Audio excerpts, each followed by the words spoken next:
la charla de hoy damos comienzo a las terceras jornadas de pensamiento crítico y mundo del trabajo.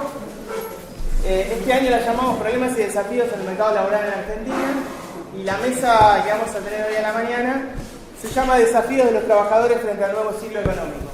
Tenemos acá economistas, sociólogos, los tres doctores en ciencias sociales, que nos van a hablar, vamos a debatir un poco esta cuestión de vinculación entre la economía y las implicancias que tiene el ciclo económico y el desarrollo sobre el mercado de trabajo. Hoy, en esta clase abierta, en estas jornadas, tenemos a tres investigadores de CONICET que nos van a dar su visión sobre esta discusión, esta vinculación entre la economía, el mercado de trabajo y las implicancias que tiene sobre los trabajadores desde distintas perspectivas. Los voy a presentar muy rápidamente por orden de exposición. Vamos a ir de lo más general hacia lo más particular. Bueno, primero, Emiliano López es economista, es un especialista en política, en economía política y modos de desarrollo en Argentina. Hoy nos va a hablar de las tendencias globales y los cambios en el mundo del trabajo en América Latina. Vamos a ver estos cambios que va a haber en el mundo y en América Latina y qué implicancias, cómo llegan en cierta forma a Argentina. Después nos va a hablar Emiliano, es investigador de CONICET, con sede acá en el LECET, en el Laboratorio de Estudios en Sociología y Economía del Trabajo. Después nos va a hablar Andrés Weiner. Andrés también es doctor en Ciencias Sociales del área de Economía de Flaxo. Andrés es especialista en desarrollo económico, inserción internacional y sectores dominantes. Hoy nos va a hablar, la ponencia, su exposición de hoy va a ser sobre el lugar que tienen los trabajadores en un modelo exportador. Va a discutir esta cuestión que vimos a lo largo del curso de economía, varios de los que están acá, sobre la cuestión del modelo agroexportador y las implicancias que esto tiene sobre los mercados laborales. Y por último, tenemos a Anabel Beliera, del Instituto Patagónico de Estudios de Humanidades y Ciencias Sociales, de CONICET y la Universidad de Comahue, que es un instituto de la dependencia, que es especialista en Sociología del Trabajo y en Estudios de Salud Pública. Ella nos va a hablar hoy sobre trabajar cuidando, reflexiones en torno a los trabajos de la reproducción social y el conflicto sindical. Bueno, espero que lo disfruten esto y vamos a hacer una ronda de unos 15-20 minutos cada uno y después abrimos para preguntas y debate. ¿Parece bien? Muy bien. Bueno, arrancamos entonces. Bueno, buenos días, gracias a todos y todas por venir, por estar presentes en estas jornadas. Bueno, me pone contento estar compartiendo con amigos, investigador muy queridos y que tenemos trayectorias conjuntas y trabajamos juntos desde hace tiempo en distintos proyectos. Así que desde ya, nada, muy contento por eso. Y también por estas jornadas que planteamos desde el laboratorio. Un poco lo que yo voy a plantear tiene que ver con algunas discusiones y debates que tenemos en el marco del laboratorio y no son solamente investigaciones o puntos de vista personales. Algunas cosas sí, no voy a hacer cargo al resto de cosas que diga, pero varias de estas cosas surgen, no te lo quiero patear, surgen a partir de algunos grupos de lectura, algunas discusiones que tenemos en conjunto con los investigadores e investigadoras del LECET, así que lo que voy a plantear un poco surge también de ese debate más colectivo. Lo que planteo tiene que ver con ese debate más colectivo, esa construcción colectiva y de proyectos que compartimos, como decía, tanto con Ana, como otros proyectos que hemos compartido con Andrés y con otros compañeros y compañeras que están aquí. Entonces yo tengo la idea de plantear 3 o 4 cuestiones vinculadas a tendencias globales, o sea, tendencias del capitalismo global, que es un poco lo que venimos trabajando y discutiendo con un grupo de compañeros del LECET y de compañeras, y cómo esas tendencias globales tienen impacto en algún punto en los fenómenos propios de los mercados de trabajo o el mundo del trabajo en la región. Esto me parece interesante para tratar de debatir o poner en discusión la idea de que los mercados de trabajo, puntualmente hablando más en términos económicos quizá, o que lógicas, digamos, del mundo del trabajo en sí están determinadas solamente por el mundo del trabajo en sí mismo. Es decir, los mercados de trabajo dependen de condiciones de trabajo, leyes laborales, regulaciones propias del mercado de trabajo estrictamente, niveles de salarios, etc., ¿no? Las discusiones que tienen que ver con el mundo del trabajo. Ninguna de los que compartimos espacio de trabajo en el LSET pensamos que eso sea así. Entonces, de alguna manera, reponer un aspecto, que no es el único, pero un aspecto que creo que es relevante, que tiene que ver con cómo la dinámica global impacta en estas dinámicas del mundo del trabajo en la región y particularmente en Argentina, con algunos datos chiquitos que después los compañeros, la compañía y el compañero van a seguramente profundizar y poder hablar un poco más. Hay todo un debate que tuvo lugar, que seguramente conocen bien, que es desde la pandemia para acá, las tendencias que la pandemia generó, ¿o no? O qué dejó la pospandemia en el mundo del trabajo. Bueno, yo creo que hay algunos elementos que, si bien están presentes en la pospandemia, y esto lo plantean todos los informes de la OIT, de la CEPAL, o sea, todos los organismos internacionales que tienen estadísticas sobre el mundo del trabajo lo plantean, desde mi punto de vista tienen algún grado de problema en no haber analizado previamente tendencias que existían, que son preexistentes a la pandemia y que la pandemia en definitiva dejó expresadas con toda crudeza o con mayor crudeza. Una de ellas es una tendencia que se estudia mucho hoy en día y que en el laboratorio se estudia mucho, que es la tendencia a la digitalización y la automatización del mundo del trabajo, de la producción en general y por lo tanto del mundo del trabajo. Y esa tendencia a la digitalización, claro que en la pandemia tuvo muchas particularidades y pospandemia obviamente, pero un debate que venimos trayendo en nuestro espacio de trabajo que es interesante es ver en qué grado y en qué nivel esa lógica de la digitalización es una tendencia previa y modifica incluso lógicas laborales y lógicas productivas, ¿no? Primero productivas y luego laborales, en el conjunto de las ramas de producción y no estrictamente en la dinámica de los trabajadores o trabajadoras de plataformas, en los trabajadores y trabajadoras digitales. Bueno, justo una compañera no pudo venir que va a trabajar sobre ese eje que me parece que es relevante, de trabajadores informáticos, por ejemplo, pero de todas maneras la cuestión central pasa por acá. Cómo la dinámica de la digitalización y la automatización genera dinámicas diferentes en el mundo del trabajo, incluso en ramas que no están vinculadas directamente a la digitalización en sí, o a la economía digital, o a la economía de plataformas, o la gig economy, o como quieran llamarle a este nuevo debate, ¿no? A la economía 4.0, bueno, podemos seguir poniéndole nombres, porque hay muchos. Cuarta revolución industrial, etc. En definitiva, este punto me parece interesante porque sí notamos que ese proceso a nivel global tiene ya varios años y es un poco resultado, de acuerdo a varios autores que lo plantean de esta manera, un poco resultado de la crisis de 2008. O sea, la salida de la crisis del 2008 es un reimpulso de un sector, sobre todo en la economía occidental, guiada por la economía estadounidense, que es el sector de la economía digital, la economía de plataformas, y es ese sector en el cual encontramos 4 o 5 empresas de las más rentables siempre en los rankings de Wall Street o de los rankings de la bolsa en general, que son empresas vinculadas a estas temáticas, ¿no? Estas problemáticas, ¿no?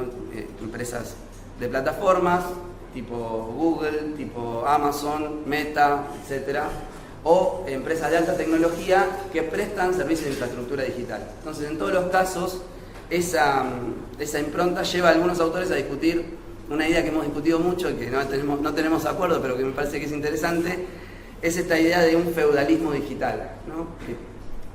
Que para mí lo usan como una metáfora un autor que es Cedric Durand, que lo hemos trabajado y discutido en el laboratorio, como una metáfora de la superconcentración de ingresos y poder que tiene este sector, más que como una idea de que existen algo así como siervos digitales en sí, ¿no? Que medio lo extraño. Pero más que eso, sí pretende plantear el autor esta hiperconcentración que genera la dinámica de la economía digital y de las plataformas digitales. Entonces, ¿cuál es el resultado en términos laborales? Bueno, cuando miramos la dinámica del empleo en América Latina, de acuerdo a varios informes, como les mencionaba, de la OIT, de la CEPAL u otros informes por el estilo, sobre todo hay un informe que saca anualmente la OIT sobre empleo, trabajo y demás en América Latina, que me parece interesante mirarlo año a año. El último que sacaron hasta el momento fue el que yo vi, al menos el 2023, y después hay actualizaciones en 2024, pero datos cerrados, digamos, por año tienen a 2023.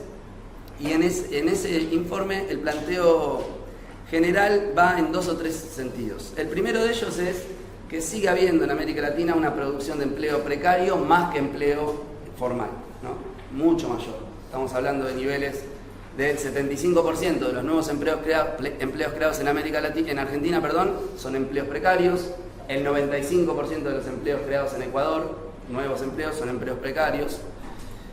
Distintas formas de precariedad, ¿no? Distintas formas de llamar la precariedad. Eso es un debate que se los dejo a quienes más saben del tema, no me voy a meter en detalle, pero si tomamos solamente la variable formal, informal o periodos de prueba, etcétera, algunas variables vinculadas a la precariedad laboral, en todos los casos el mayor aumento del empleo post pandemia está dado por empleos precarios en América Latina.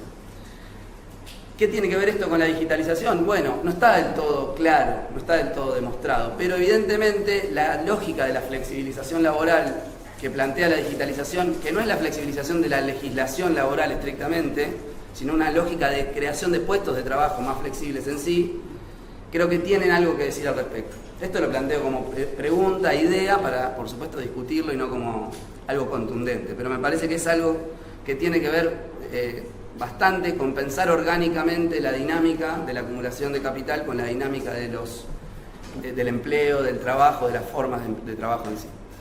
Un segundo elemento vinculado a esta cuestión de la digitalización que me parece relevante es que comienza a darse una dinámica, que por supuesto también ya existía, de nueva heterogeneización del trabajo.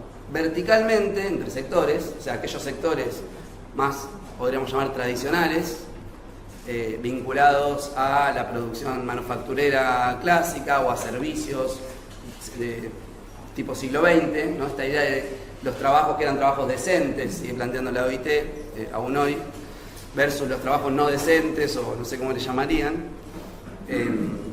Entonces, todo lo precario versus lo decente, cuando empezamos a ver qué nivel de flexibilidad genera la economía digital, hay algún punto interesante en ver que, bueno, quienes acceden a trabajar en plataformas, en la lógica de lo digital, tienen mejores salarios, mejores ingresos, no necesariamente mejores condiciones de trabajo, pero sí mejores salarios, y quienes no, tienen peores salarios o peores ingresos. Entonces genera una nueva heterogeneidad horizontal, pero a la vez genera una nueva heterogeneidad vertical. En la misma industria, quienes acceden a trabajar en los puestos que están vinculados a lo digital tienen mejores ingresos que quienes no. Entonces, de nuevo, esto como una hipótesis a trabajar y profundizar, pero que me parece interesante, nuevas heterogeneidades dadas por esta revolución digital que varios compañeros y compañeras trabajan y estudian en detalle. Eso lo presento como un tema en general. Y un aspecto más vinculado a este debate de lo digital, que no es tanto lo digital, sino la automatización, que también es un debate que tuvimos bastante, automatización y robótica, ¿no? Hay unos informes y unos documentos, incluso papers académicos, muy ligados al Banco Mundial, que tienen ya 14, 15 años, que hemos estado debatiendo bastante en el LESET, que planteaban esta idea de la posibilidad de reemplazar fuerza de trabajo en la industria manufacturera y en los servicios por robots, básicamente, ¿no? Lógicas automatizadas, pero bueno, pongámosle robots, así es más fácil de comprender. Y hacen un cálculo de probabilidad de reemplazos de puestos de trabajo. Entonces nos dicen, por ejemplo, que Estados Unidos tiene un 40 y pico por ciento, 45% de posibilidades en 10 años de reemplazar la fuerza de trabajo industrial por lógicas automatizadas. Argentina un 65%, y otros países de la región por encima de ese valor, otros por debajo. Bueno, efectivamente eso fue escrito hace 14 años más o menos, no se reemplazó casi nada de ese 65% probable, pero sí me parece interesante una cuestión respecto a esto, que es que si bien no es masivo el cambio, está teniendo efectos sobre todo en la industria manufacturera y en ciertos servicios, ¿no? Esto es casi es bastante evidente para quienes trabajan más sobre industria manufacturera, pero si lo pensamos en servicios, es evidente hasta para quienes somos usuarios de servicios, ¿no? Que llamamos por teléfono y nos atiende una máquina o una inteligencia artificial, nos deriva directamente a apretar un número y ese número nos lleva a otro número, etc., ¿no? Esto tiene años ya, pero hoy es mucho más claro, más evidente, ¿no? Con el WhatsApp directamente nosotros podemos pedir un turno médico o hacer otras operaciones que generalmente estaban vinculadas a la atención personalizada o a una persona que nos atendía, ¿no? Entonces ahí hay un proceso que también está interesante y el debate básicamente es si existe, el debate sobre la automatización, es si existe o no existe una alternativa a la industria manufacturera como eje de la acumulación de capital estable. Porque que existen lógicas de acumulación alternativas es evidente, hay un montón de cosas que son rentables, un montón de ramas, pero la industria manufacturera, sobre todo de acuerdo a un autor que leíamos que se llama Aaron Benanav, tiene una centralidad en la acumulación para darle estabilidad a la acumulación de capital, ¿no? La lógica del Fordismo, podríamos decir, que no ha tenido otro sector de los que han sido punta de lanza en la lógica de acumulación actual. Ni el sector financiero, ni la economía digital en sí, ni los servicios. Este es el planteo de él. Yo lo planteo solamente para que lo discutamos. No sé si estoy muy de acuerdo. Solo lo planteo como una discusión. Entonces, un poco la idea de que el estancamiento de la industria manufacturera es el que conduce, por un lado, a la automatización como forma de reducir costos, y por el otro lado a salvar el estancamiento, podríamos decir, ¿no? Aumentar la productividad de manera radical. Bueno, ninguna de las dos cosas se dieron intensamente en la región, ¿no? Si miramos la productividad de América Latina, sigue siendo muy retrasada en relación a los centros. Si miramos los niveles de industrialización de la periferia, la industrialización de la periferia es muy alta, es más alta que en el centro en los últimos años, pero no en América Latina, ¿no? Esto es importante también tenerlo en cuenta, porque si no parece que no existe la industria en la periferia, y no es así. No existe la industrialización o el proceso de industrialización manufacturera clásico en América Latina. Pero tenemos el norte de África, por ejemplo, como zona industrial muy importante, tenemos Asia, por ejemplo, también lo conocemos bien como una zona industrial muy importante. Entonces, en ese marco es que surgen dos cuestiones vinculadas al mundo del trabajo. Cuando miramos los informes de los últimos años, una es que el aumento de los empleos tienen sobre todo, como decíamos, son mayormente precarios, sobre todo están vinculados a servicios, y la industria manufacturera aparece completamente estancada. El crecimiento del empleo en la industria manufacturera aparece estancado. Ni siquiera hay una elasticidad alta entre empleo y producto, es decir, cuando crece el producto manufacturero, ni siquiera aumenta mucho el empleo, ¿no? Ni siquiera en la misma proporción del aumento del PBI industrial en la región, ¿no? Entonces hay un estancamiento del empleo manufacturero, hay un crecimiento del empleo en servicios, sobre todo en servicios digitales, y por supuesto hay una caída del empleo en la agricultura, que es la otra pata, digamos, que plantea la OIT con bastante claridad. Bien, me avisan cómo vengo de tiempo, me faltan 2 puntos, los hago rápido. Esto sobre entonces, digitalización, automatización como una tendencia y algunos nudos problemáticos sobre el mundo del trabajo, no necesariamente concluyentes, pero que sí nos permiten pensar algunas cuestiones sobre en qué mundo vivimos realmente. Un segundo elemento que creo que está bueno tener en cuenta, que está vinculado al anterior, es hay un nuevo proceso de deslocalización productiva. La discusión de la deslocalización productiva es una discusión más de los 70s, ¿no? 60, 70, 80s, pero en buena medida luego de ese giro neoliberal y de esa deslocalización productiva, las dinámicas digitales permiten nuevas formas de deslocalización. Como les decía, si uno mira hoy, yo me quedé asombrado con un dato que en un trabajo que hicimos con Débora Noguera, una compañera que hasta hace poco estaba por acá, ahora vive en otra ciudad, que por ejemplo, cuando pensamos la industria manufacturera, la producción manufacturera de países del norte de África, tienen un 80% más de producción manufacturera que los centros del capitalismo mundial. A priori parece raro, uno esperaría que los centros del capitalismo mundial sean en nuestra matriz fordista, que aún tenemos y hay que de algún modo desarmar, aparece la idea de que los centros son los productores de las manufacturas del mundo. Bueno, efectivamente hace mucho tiempo que eso no es así. Lo que me queda asombrado es que regiones del mundo muy pobres en términos de ingresos per cápita y muy desiguales son grandes focos de producción manufacturera. Entonces, buscando un poco de literatura al respecto, bueno, hay un nuevo proceso de deslocalización productiva, pero manteniendo el control de los procesos, de las calidades de los procesos y sobre todo de las finanzas también, que es el otro punto importante, en el centro, ¿no? Es una deslocalización con control o gobernanza global en el centro. Entonces son nuevas cadenas globales de valor o redes globales de producción, les llaman hoy. No entiendo bien la diferencia entre las dos, para mí siguen siendo más o menos parecidas, pero hay como un debate entre ellos, entre quienes estudian esto. En definitiva, estas nuevas redes globales de producción están con un nivel de gobernanza del centro mayor que antes incluso, o sea, un nivel de centralización muy fuerte en el control del proceso productivo, en la dirección de ese proceso de acumulación globalmente, y descentralizando hacia la periferia, incluso hacia periferias pobres, periferias pasivas, diría Samir Amin, la lógica de acumulación manufacturera. Entonces, claro, ni siquiera alcanza a compensar una dinámica de producción manufacturera y de empleo manufacturero, porque puede ser empleo manufacturero de muy mala calidad, ¿no? o de muy bajos ingresos. Tercer punto, lo planteo rápido, vinculado también a los otros dos, tercer tendencia que me parece relevante, es una acentuación de la financiarización, o de la tendencia a la centralidad del capital financiero como factor central de la acumulación de Occidente, diría. No estoy seguro de decirlo de otras regiones, de Occidente seguro. Y eso implica varios procesos que se estudian bastante y para mí está bueno pensarlos. Los voy a mencionar y me voy a detener solo en uno. Un proceso, por supuesto, es el endeudamiento público, el endeudamiento soberano de los estados de la región en relación a o bien organismos multilaterales o bien estados centrales.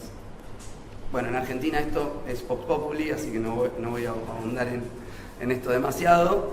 Pero es una forma de financiarización muy fuerte que condiciona, por supuesto, las dinámicas de reproducción del capitalismo a nivel local y a nivel regional. Primera cuestión del proceso de financiarización. Segunda cuestión, efectivamente hay un texto que me parece interesante siempre de un autor que se llama Peter Gowan, que desarrolla la noción de que el consenso de Wall Street, o el modelo de Wall Street, así le llama él, es un modelo basado en el endeudamiento para la inversión, en lo que se llama el apalancamiento, ¿no? El tener un margen de apalancamiento para invertir constantemente. Entonces, antes que autofinanciar las inversiones, es apalancarse, invertir en capital financiero, sacar la rentabilidad del capital financiero y con suerte invertir eso en el capital. En nota de color, ayer veía este economista, no sé si lo conocen, un economista liberal que se llama Diego Giacomini, que era amigo de Milei, que ahora no es, y todo ese debate que me importa menos, pero plantea una cosa que es bastante lógica. Es como que hay dos carriles, ¿no?, en la economía. El carril financiero, decía él, la autopista financiera y la autopista de la economía real. Dice, al gobierno le está yendo bien en la autopista financiera y le está yendo pésimo en la autopista real. Y si eso en algún momento no se vuelca una a otra, no se cruzan, no hay una intersección, tenés el problema de que los tiempos son disímiles. El tiempo de reactivación de la economía productiva es de meses o años, el tiempo de reactivación o caída de la economía financiera es días o semanas, ¿no? Entonces, un poco esa dinámica no solo está involucrada en los procesos de la finanza de los estados, sino también de las empresas, ¿no?, de las grandes empresas sobre todo, que están apalancadas para invertir en activos financieros, centralmente en eso. Por eso el éxito del veranito, como le llaman hoy a esta situación cambiaria de estabilidad. Tercer punto vinculado a lo financiero, y con esto cierro y paso al compás, que me parece muy importante, es el endeudamiento de los hogares trabajadores. ¿Por qué? Porque hay un aspecto que, si bien tiene centralidad en la discusión más, podríamos decir, política, no ocurre lo mismo por el nivel de importancia que tiene en el debate académico, que es la discusión de los trabajadores y trabajadoras pobres, ¿no? Trabajadores con empleo, con ingresos, pobres, por debajo de la línea de pobreza, el conjunto de su hogar. Y esto dispara un montón de dinámicas. Esto está también reconocido en los informes de la OIT. Por supuesto se atribuye a falta de crecimiento. Siempre el problema es que falta inversión, falta crecimiento, faltaba ahorro, entonces en realidad lo que hay que hacer es ahorrar más. Entonces, en realidad, sencillamente hay que hacer el esfuerzo, ¿no? Como sería la conclusión central que se saca de esos informes.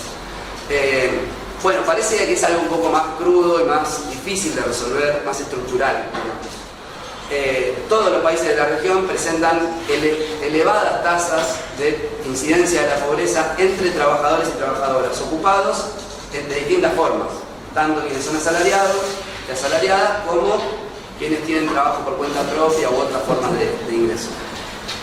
Y lo último que planteo sobre este punto es que eso dispara una serie de dinámicas que también he pasado propaganda de un dossier que coordinaron Pablo Pérez y Mariana Busso, que es muy interesante sobre todas estas discusiones del mundo del trabajo en cuestiones de sociología, que tiene que ver con cómo se desarrollan entonces, ante esa falta de ingresos, el pluriempleo, múltiples formas de obtener empleo. Por supuesto hay distintos conceptos al respecto, lo planteo así: pluriempleo, utilización de más tiempo destinado al trabajo, búsqueda de más ingresos por fuera del ingreso principal o de la ocupación principal, todas ellas pobremente medidas por nuestras encuestas de hogares actuales, ¿no? Entonces ahí es donde también toma sentido y toma cuerpo un montón de investigaciones en sociología del trabajo que las compañías desarrollan muy bien y que efectivamente de la estadística no se ve. Lo último que digo, vinculado a esto, entonces, las finanzas en los hogares generan la posibilidad de consumir que no generan los ingresos, ¿no? El endeudamiento a tasas altísimas, incluso en cosas que tenemos asimiladas como que no son endeudamiento, el uso de la tarjeta de crédito, por ejemplo, que es algo recontra extendido en las clases trabajadoras, aparece como el reemplazo de la incapacidad de obtener ingresos a través de tu trabajo, incluso a través de varios trabajos, ¿no? Que el pluriempleo es una cuestión generalizada, así todo ni siquiera alcanza para consumir lo mismo que consumías meses atrás o lo mismo que nos exige la sociedad consumir, quizá. Bueno, dejo por ahí y paso a la palabra. Gracias.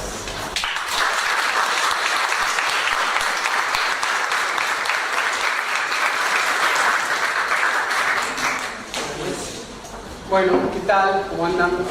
Antes que nada, agradecer la invitación acá de Pablo y la gente del LESET, estar siempre con colegas y la gente querida de La Plata. Por suerte voy a tomar algunas cuestiones que planteó Emi y Emiliano, porque me interesa, en última instancia, creo que de alguna manera lo que estabas discutiendo vos es cómo el modo de acumulación afecta al mundo del trabajo, particularmente en América Latina. Yo me voy a centrar un poquito más en Argentina, pero es eso, digamos, ¿no? Es más allá de las regulaciones, digamos, ¿no? Cómo las transformaciones en el capitalismo actual, digamos, condicionan o transforman el mundo del trabajo. Es curioso porque siempre me pasa lo mismo con Emiliano. Él es economista, yo soy sociólogo, él hace más análisis sociológico y yo hago más análisis económico, será de formación, no sé, intereses. Siempre nos pasa lo mismo, pero bueno, como es de sociología y economía estamos bien. La idea era, como me lo planteó Pablo, en realidad tratar de sacar algunas conclusiones de un trabajo que hicimos con otros colegas, con Martín York, Francisco Cantamuto, que quedó en un libro, en el cual discutimos lo que nosotros llamamos el mandato exportador en la Argentina, y traer un poco de esa discusión a qué consecuencias tiene sobre los trabajadores, o que podría tener, ya tiene y puede tener sobre los trabajadores, ¿no? Y el mundo del trabajo en la Argentina. ¿Y qué llamamos mandato, o por qué llamamos mandato exportador? Bueno, porque hay un cierto consenso implícito, por supuesto, entre economistas, políticos, distintas vertientes que sean neoliberales, muy claramente, pero también en lo que englobamos como neodesarrollistas, en que en la Argentina la única salida que tiene es exportar, ¿no? ¿Por qué? Porque hay, en el caso de los neodesarrollistas, o las corrientes más heterodoxas, una preocupación por lo que nosotros identificamos como, habrán escuchado hablar de restricción externa, que es básicamente que la Argentina cada 2 por 3 se queda sin dólares, ¿no? Y que eso frena el crecimiento económico. Y ahí, por distintos motivos, hay una especie de confluencia en que, bueno, la única salida que tiene la Argentina es exportando.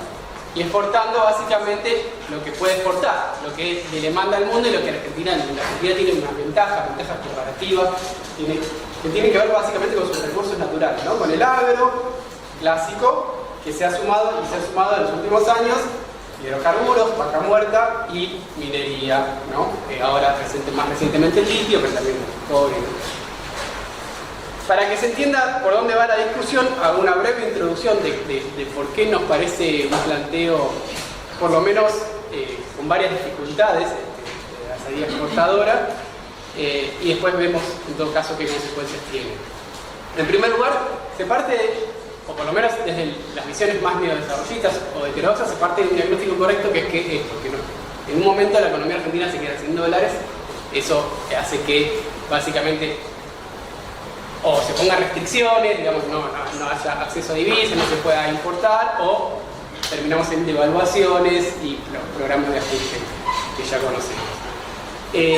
Y como efectivamente, digamos, estamos en un mundo muy distinto, en donde la producción se ha internacionalizado, las economías están abiertas, buena parte de lo que se producía al interior de los países, inclusive en América Latina, los países que habían atravesado procesos de industrialización, ya es muy difícil hacerlo, o por lo menos hacer todo lo que se hacía. Entonces se hace en otras partes del mundo más barato, con otra escala, China, Vietnam, etc.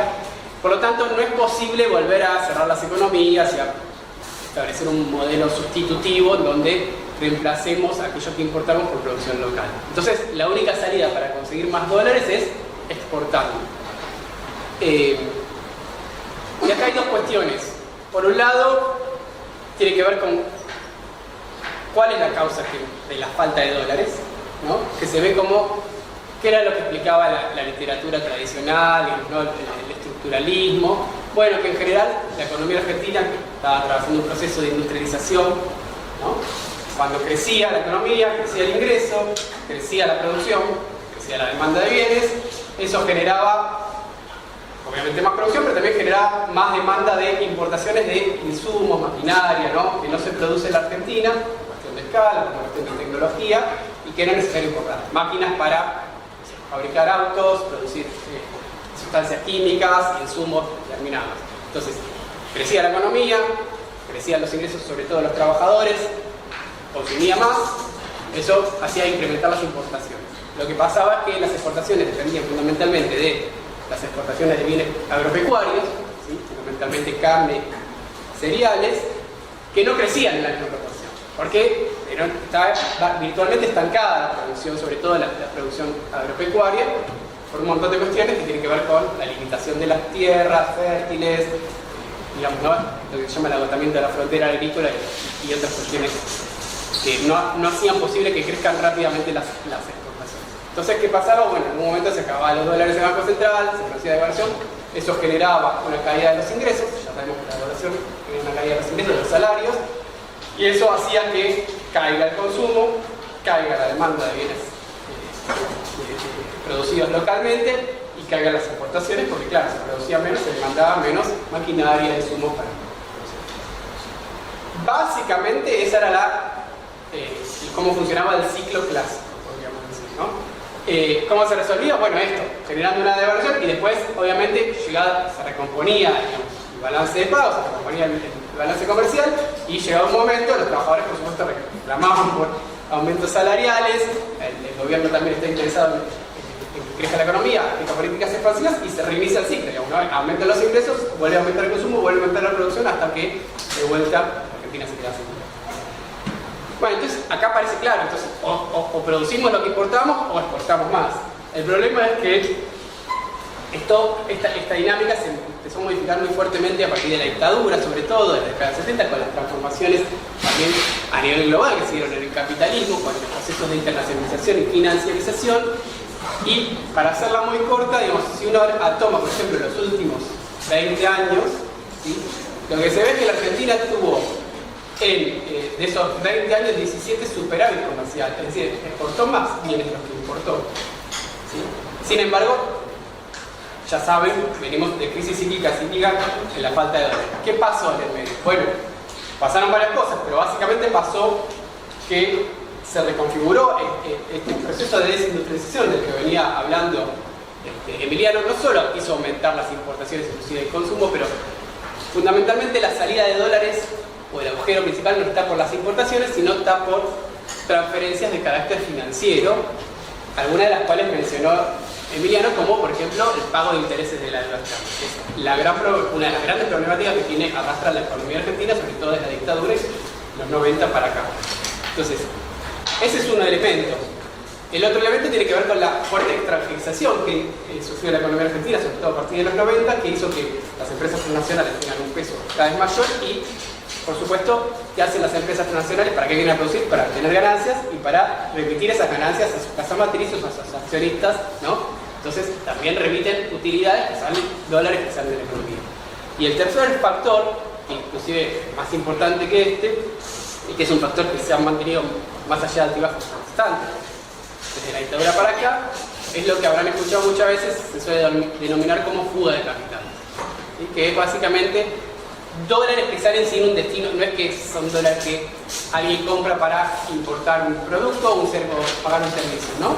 Son dólares que salen de la economía porque se invierten en otras economías, inversiones inmobiliarias, en cuentas en Suiza, o en una caja de seguridad o bajo el colchón, ¿no? Pero son dólares que deja disponer la economía argentina y son sustentables. Bueno, estas tres fuentes, sobre todo el pago de intereses y la fuga de capitales, se convirtieron en la principal salida de dólares de la economía argentina, y ahí está el gran agujero que tenemos. No es tanto por las exportaciones e importaciones, sino es que se van por ahí. Y los dos, digamos, tanto, ¿a qué responde? Bueno, no nos vamos a meter en la discusión, pero ¿con qué tiene que ver en buena medida esta fuga y esta remisión de utilidades? Bueno, con que esas ganancias que se obtienen en la Argentina, que sobre todo obtienen la capital concentrado, las grandes empresas, ¿no?, transnacionales, y también las grandes empresas argentinas o locales que en realidad tienen una lógica transnacionalizada también. Ustedes pueden tomar cualquier empresa, China, Arco, la que se les ocurra, van a ver que operan como empresas transnacionalizadas, aunque sean argentinas, ¿no? Bueno, buena parte de las ganancias que obtienen de este excedente no se reinvierten en el país, sino que termina justamente remitiéndose o fugando capitales, porque tiene que ver también con esta lógica de transnacionalización, y porque también tiene que ver con, habrán escuchado muchas veces, la famosa bimonetarismo de la economía argentina, que la Argentina se ahorra en dólares. Entonces, ¿por qué digo esto? Porque la Argentina tiene como una fuga constante, ¿no?, de salida de dólares. Imagínense como un balde que está rajado y todo el tiempo sale agua. Y la solución que propone la salida exportadora es echar más agua al balde, ¿no?, conseguir más dólares para exportaciones. Pero si no se detiene esa fuga, esa salida, esa rajadura, por más agua que le echemos va a seguir saliendo, ¿no? Entonces nunca van a ser suficientes las exportaciones si no se logra resolver esta salida de dólar vía financiera. Podemos exportar toda la cordillera y nunca va a alcanzar, porque lo que necesitamos es que ese excedente, que se transforma, se dolarice y sale de la economía, en realidad de alguna manera vuelva a la economía. Ahí el principal problema, o uno de los principales problemas de este mandato exportador, incluso en términos económicos, ¿no? Exportamos más, hacemos pelota al medio ambiente, volamos a la cordillera, glifosato, lo que quieran, hidrocarburos. Lo discutimos, el tema ambiental no es lo que nosotros trabajamos, pero bueno, si eso tiene un objetivo, no sé, después con eso logramos solucionar y vamos a poder revertir los grandes problemas de desigualdad, bueno, no sé, lo discutiremos, pero ni siquiera, ¿no? El problema es que no vamos a resolver esta salida de dólares. Bueno, y ese modelo, más allá de, por supuesto, las diferencias que puedan tener entre planteos neoliberales o neodesarrollistas, que hacen hincapié en tratar de redistribuir algo de esa renta que se obtiene a partir de esas exportaciones, son modelos que potencian las tendencias que se han venido desarrollando en los últimos 30, 40 años en Argentina, con excepciones, con paréntesis, pero que uno mira a largo plazo, sigue así. que es una reprimarización de la economía, una mayor desindustrialización y una mayor heterogeneidad estructural, una mayor precarización del mundo del trabajo. ¿Por qué digo? Porque son actividades, ya sabemos, agro, minería, hidrocarburos, que, bueno, el agro directamente saben que en general las peores condiciones laborales, digamos, ¿no?, y salarios están en el sector agropecuario y la menor registración. Eso es histórico. Pero digo, incluso en sectores como la minería o hidrocarburos, donde se generan, entre comillas, buenos empleos, son empleos muchas veces riesgosos, ¿no? Hay muertos todos los días, pero con salarios altos para el promedio de la economía, ¿no? Normalidad. Son sectores que generan muy poquito, ¿no? El 1 y pico %, el 2%, depende cómo se calcule el empleo total. Y que no solo, o sea, en términos directos, pero además que no derraman al conjunto de la economía. O sea, piense por ejemplo una inversión extranjera, o podía ser en la época desarrollista, no sé, una terminal automotriz, bueno, se instalaba, no sé, en Córdoba, generaba empleos de calidad, pero además generaba todo un entramado de proveedores, digamos, podían ser pymes o no, digamos, pero proveedores sobre todo nacionales, que le proveían a esa terminal automotriz, no sé, de bujías, de amortiguadores, de lo que se les ocurra. Estas son casi, diríamos, lo que se conoce como economías de enclave, digamos, ¿no? Donde se extrae el recurso y hay casi nada de procesamiento y de derrame. Y yo no fui, pero me contaron, y lo creo, digo, vaya a Arañelo, por ejemplo, que es el pueblo que está más cerca, medio en el centro de lo que es Vaca Muerta, y los servicios para la población local son prácticamente inexistentes en materia de salud, digo, ni siquiera tienen redes de gas, parece paradójico, ¿no? Pero digamos, son digamos, actividades que no generan, o a priori no generan encadenamientos productivos, no es que digamos, hay un procesamiento o hay un proceso de desarrollo, por ejemplo, como han hecho otros países como Australia o Canadá, de desarrollar software para estas actividades, maquinaria, hay digamos, un proceso de industrialización vinculado a esto, sino que básicamente son actividades casi extractivas o extractivas, y por lo tanto no generan el famoso derrame, ¿no? Y con esto voy llegando a donde quería meterme. Además, no genera el famoso derrame y además genera un montón de consecuencias ambientales para las poblaciones, digamos, ¿no?, que viven ahí, que son los que principalmente sufren las consecuencias en este sentido. Es un modelo que profundiza la heterogeneidad estructural que ya tiene, la que viene arrastrando la Argentina desde siempre, pero que digamos que en algún momento por ahí se atenuó. Y es un modelo como, diciendo, no lo decía para el campo, ¿no?, pero como decía Aldo Ferrer, que es básicamente le sobran 2/3 de la población argentina, ¿no? ¿Qué quiere decir esto? Que 2/3 de la población va a tener que sobrevivir con algún tipo de actividad conexa o no, digamos, que le permita sobrevivir, pero que no está vinculada directamente al núcleo ese de que se transforma en la acumulación de capital en el país, que tiene que ver con actividades orientadas a la exportación que no generan un entramado productivo y por lo tanto que además, digamos, los actores predominantes en estas actividades no tienen ningún interés, digamos, ¿no?, en ampliar el mercado interno, porque están orientados hacia la exportación. ¿Y qué quiere decir que no tienen interés en ampliar el mercado? Un mercado interno que se viene achicando, ¿no? Y quiere decir que los salarios no cumplen un rol relevante en materia de demanda para este tipo de actividades productivas. Y sí cumplen un rol relevante en todo caso como costo, ¿no? Y como tal, lo más importante que es, bueno, reducir ese costo, ¿no? Despreocupándose de la función que pueden cumplir como factores de realización de esa producción.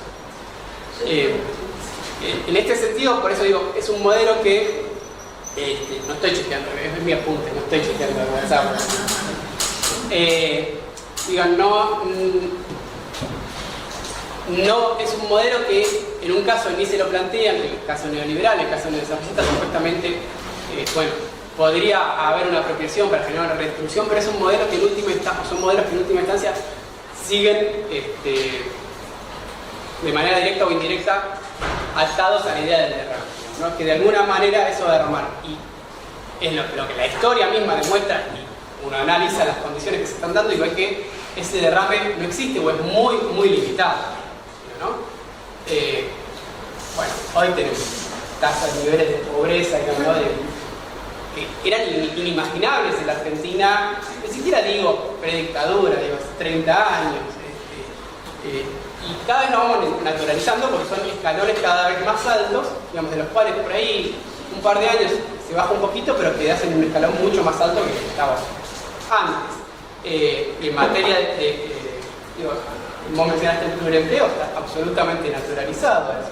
Ya es obvio que con un solo trabajo no le alcanza a nadie. Bueno, son degradaciones de las condiciones que en una época se hablaba de un proceso de latinoamericanización, ¿no? Bueno, efectivamente, sin perjuicio, digamos, de comparación, se viene dando, pero muy profundamente, pero en el sentido de vieron que hay un núcleo muy reducido, digamos, ¿no? Integrado en términos laborales, con más o menos buenas condiciones, muy chiquitito, y el grueso de la población por afuera de ahí. Entonces, y con esto, no sé cómo lo digo, pero voy a cerrar con esto, digo, y acá me parece que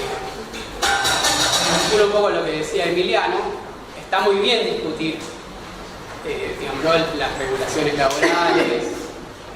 Yo he ido a muchas discusiones en donde muchos delegados sindicales plantean, bueno, no sé, en muchas actividades precarias nosotros tenemos que lograr tener los mismos derechos que las actividades tradicionales, los que tienen sindicatos reconocidos. La otra vez, bueno, yo ni sabía que existía, ¿no? El sindicato de caninos o paseadores caninos o de peluquerías y paseadores caninos, por ejemplo, que, bueno, que lógicamente quieren tener vacaciones, porque si no trabajan no cobran, o licencia por maternidad, y claro, el tema es, digamos, más allá, digamos, de las regulaciones, es que si se logran conseguir o no, es que si no se genera un modo de acumulación que permita que haya ingresos suficientes como para que los sectores medios puedan pagarle a un paseador para que pasee a su perro, digamos, por más regulación que haya, no va a haber trabajo para esos paseadores caninos y van a seguir siendo no van a seguir siendo precarizados, no van a tener laburo. Entonces hay como una discusión que en general no se está dando, que tiene que ver, me parece, hacia dónde viene dirigiéndose la Argentina, hacia dónde va, y que tiene que ver con estas condiciones estructurales, digamos,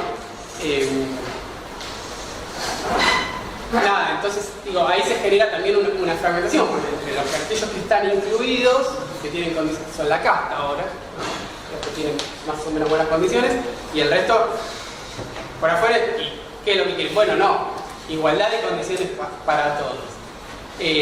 Bueno, ahí hay cada vez me parece una fragmentación cada vez más fuerte, pero el problema no es solo la fragmentación, sino que ese núcleo relativamente integrado es cada vez más reducido. Y bueno, lo que nos proponen es que por ahora es que esto se profundice, ¿no? Que en realidad no que se profundice, que se blanquee y que digan, bueno, esto es así, va a ser para así para siempre, y ya está, y terminamos la discusión, ¿no? Déjense de joder con querer tener otro tipo de derechos, otro tipo de condiciones de vida. Somos esto, ¿no?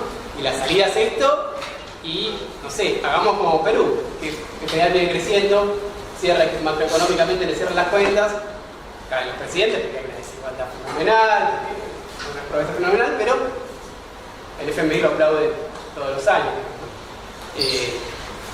Y bueno, perdón por la depresión, pero un poco, digamos, ¿no? Me parece que está la discusión un poco ahí, ¿no? Y me preocupa que en realidad por ahí uno ve un montón de discusiones, pero no está esto. Hay como cierto consenso en que hay cosas que no se pueden discutir o tocar, que nosotros creemos que son necesarias discutir.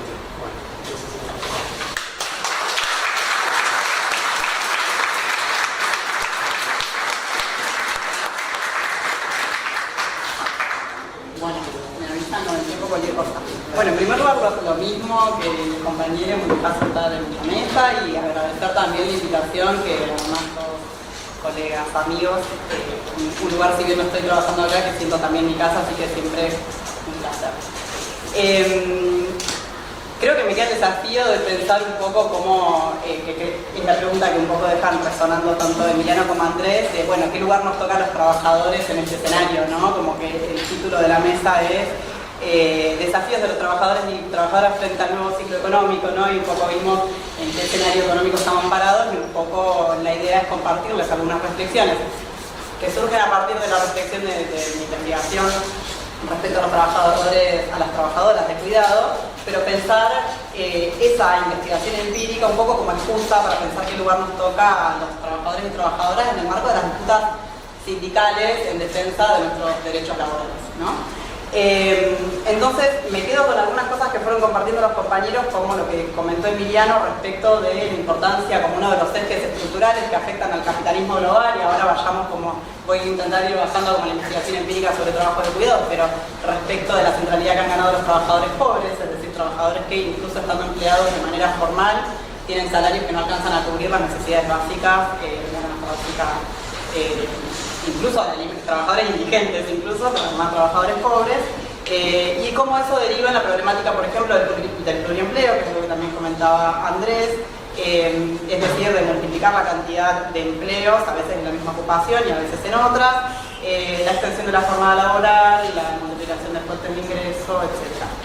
Y por el otro lado, me quedo también con esta tensión que tenemos siempre en sociología del trabajo de pensar por un lado aquel sector de trabajadores que, como decía Andrés, está en ese segmento cada vez más chico de trabajadores integrados al modelo fordista clásico que nos imaginamos todos. En principio, cuando pensamos en trabajadoras asalariadas, quizá el imaginario que más rápido se nos viene a la cabeza, no sé ustedes, después lo debatimos, es el trabajador varón, fabril, con un trabajo formal,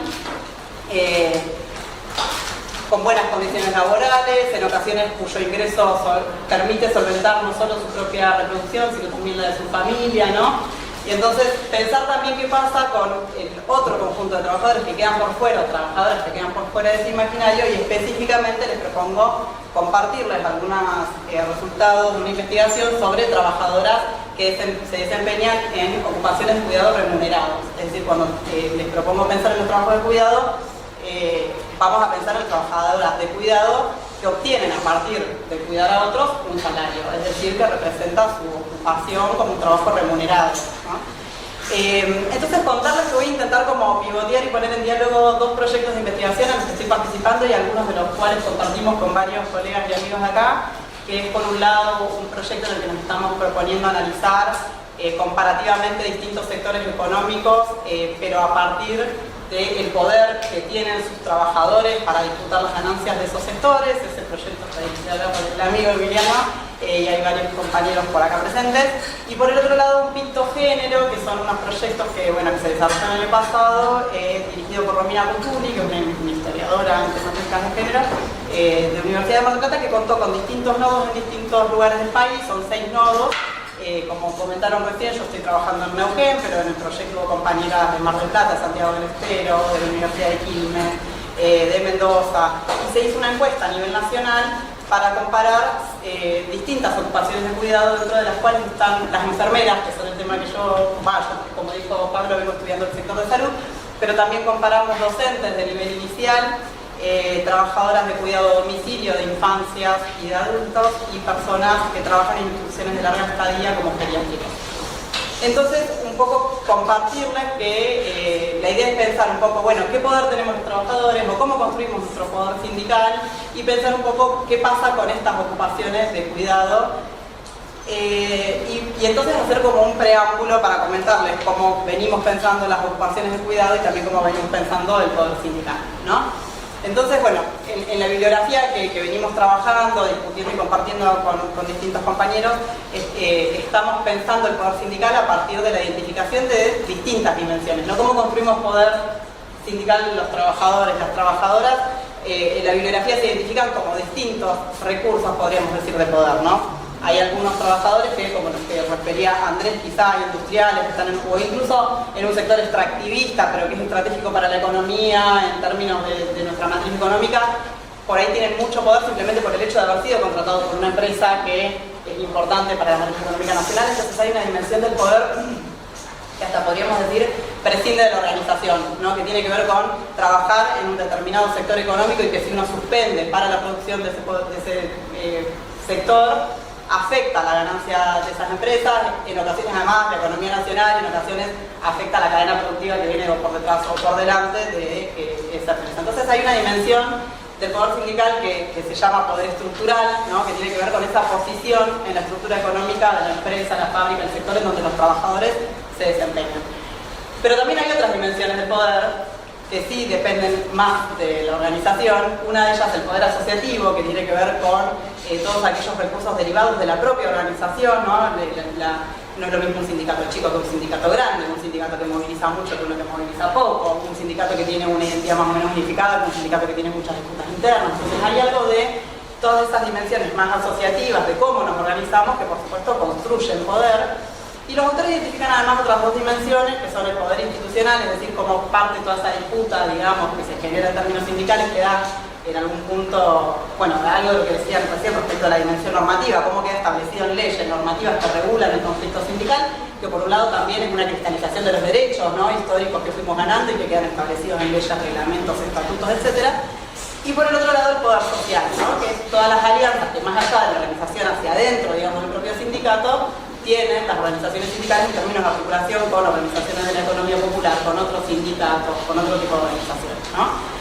Entonces podríamos decir hay algunas dimensiones del poder que dependen más de lo económico estrictamente y otras que dependen de un poco de la cristalización de esa relación de fuerza y cómo se va materializando en normativas, en forma de organización, etc. Lo que es llamativo de esta bibliografía que viene pensando la cuestión del poder sindical es que en general pensaron el poder sindical a partir de este segmento pequeño de trabajadores que decía Andrés, ¿no? Aquel trabajador varón del sector industrial, con un trabajo formal, con buenas condiciones laborales. Entonces todas estas sistematizaciones, digamos, de dimensiones del poder sindical se basan en empezar a un fragmento de la clase trabajadora que viene siendo cada vez más chico, ¿no?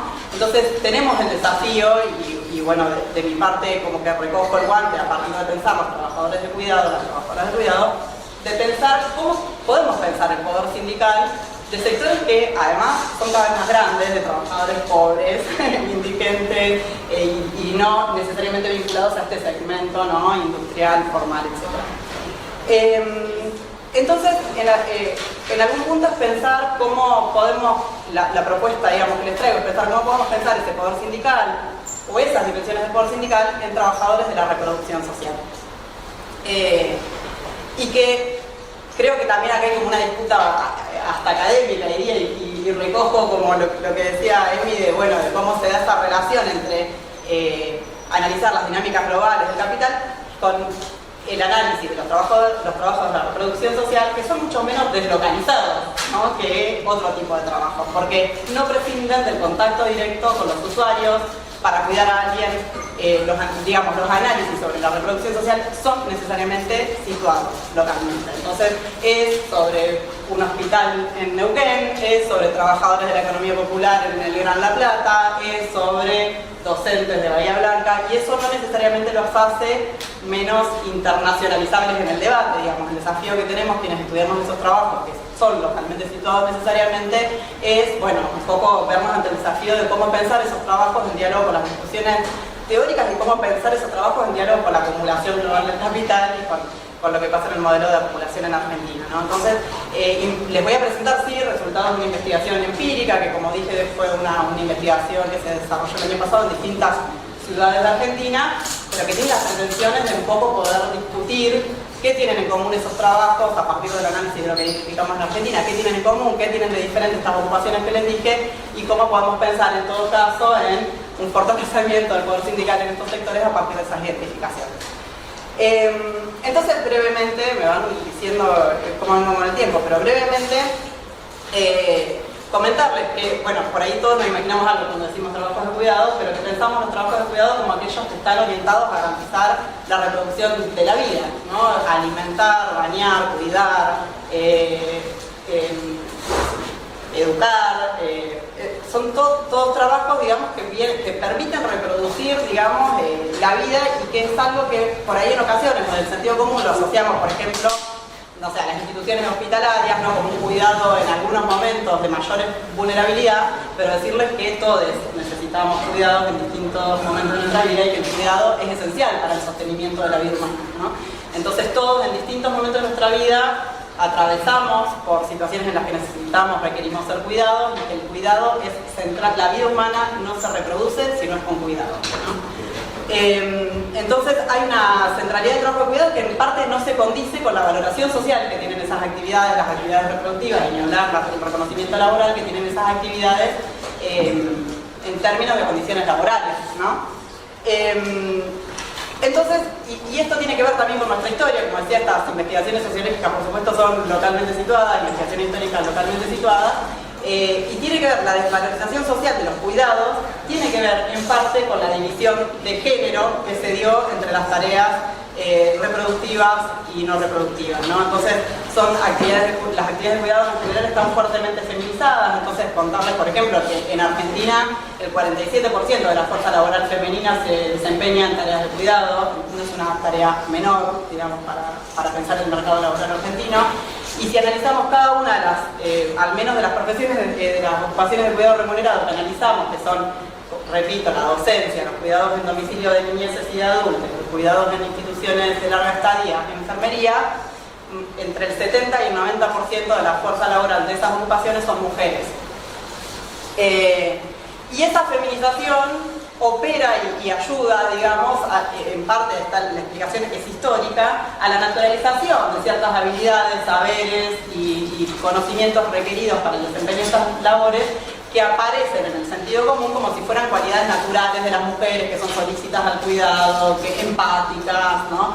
Entonces hay lo que las autoras identifican como un concepto de penalización en el mercado de trabajo por la naturalización de estas cualidades supuestamente femeninas del cuidado. Es decir, frente al mismo, digamos, en el reconocimiento salarial de estas labores, opera también la desvalorización social que tienen esos trabajos, generalmente asociados a cualidades naturales para las que no se requiere formación, que se desempeñan principalmente en los hogares, es decir, que no tienen nada que ver con el mundo público, sino que son cuestiones privadas, ¿no? Entonces, esa naturalización, esas cualidades supuestamente femeninas, hacen que se perciba, digamos, una penalización en el mercado laboral respecto de que son ocupaciones que en general tienen peores condiciones laborales, tanto en términos salariales como de otros derechos, ¿no? Y también, algo que también me quisiera resaltar, es que muchas veces incluso se supone una exigencia de gratuidad, dicen las autoras, ¿no? Que hay, bueno, una docente puede ser buena docente técnicamente, pero además se espera que sea amorosa y que eso lo haga gratuitamente, ¿no? Que no se le paga la amorosidad como un ítem salarial, ¿no? Es como un extra de los trabajos de cuidado que se espera que esté presente como una cualidad propia del trabajo, pero que no se reconoce como algo propiamente laboral, ¿no? Y esto tiene que ver con que los cuidados los podemos pensar como en tres conjuntos de tareas. Por un lado, las tareas que llamamos de cuidado directo, bañar, dar de comer, etc. También aquellas que llamamos de cuidado indirecto, es decir, hacer las compras para hacer la comida, que el lugar esté limpio para poder enseñar, que haya muebles, ¿no? Como pensar en todas esas actividades que son laborales porque son necesarias para realizar la actividad de cuidado directo, pero que en algún punto preparan el contexto.